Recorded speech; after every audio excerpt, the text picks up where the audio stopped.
अस्सलाम वालेकुम दोस्तों, कैसे हैं आप। आज हमारा टॉपिक है पार्ट्स ऑफ स्पीच। क्योंकि इंट्रोडक्शन हम पहले कर चुके हैं तो आज हम दो पार्ट्स ऑफ स्पीच पढ़ेंगे। चलिए स्टार्ट करते हैं। पार्ट्स ऑफ स्पीच होता क्या है? हम जो कुछ बोलते हैं उसको पार्ट्स ऑफ स्पीच कहते हैं, जो हमारे सेंटेंस का हिस्सा बन जाता है और वही हमारे पार्ट्स ऑफ स्पीच होते हैं।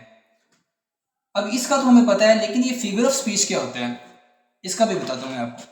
फिगर ऑफ स्पीच हमारी पार्ट्स ऑफ स्पीच को डेकोरेट करता है। यानी कि मैंने कहा ही फॉट ब्रेवली, वो बहादुरी से लड़ा, तो आप इसको फिगर ऑफ स्पीच में कैसे चेंज करेंगे? मैं कह सकता हूं कि he fought like a lion, वो शेर की तरह लड़ा। अब दूसरी एग्जांपल देखते हैं कि ही इज ब्यूटीफुल, वो खूबसूरत है। ये तो पार्ट्स ऑफ स्पीच है, लेकिन फिगर ऑफ स्पीच इसका कैसे बनाएंगे? हम कह सकते हैं कि he is as beautiful as moon, यानी कि वो चांद की तरह खूबसूरत है। तो ये तो हमें पता चल गया कि पार्ट्स ऑफ स्पीच और फिगर स्पीच क्या होता है। अब हम दो पार्ट्स ऑफ स्पीच देख लेते हैं कौन कौन से हैं। पहला है नाउन, दूसरा है प्रोनाउन।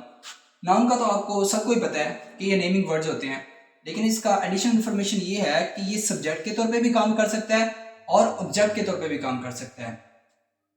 और जो प्रोनाउन होता है ये नाउन की जगह पे ही इस्तेमाल होता है और ये भी सब्जेक्ट के तौर पे काम करता है और ऑब्जेक्ट के तौर पे भी काम कर सकता है। हम इसकी एग्जांपल देखते हैं। फॉर एग्जाम्पल मैंने लिखा the peon rings the bell, the peon rings the bell. तो इसमें पियन क्या है?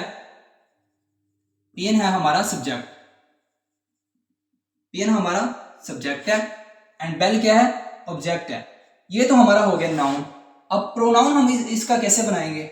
हम इसका प्रोनाउन बनाएंगे ही रेइंग इट, ही रेइंग इट, उसने बजाई, उसने। अब इधर ही क्या है? ही पियन की जगह पे इस्तेमाल हो रहा है और ये प्रोनाउन है।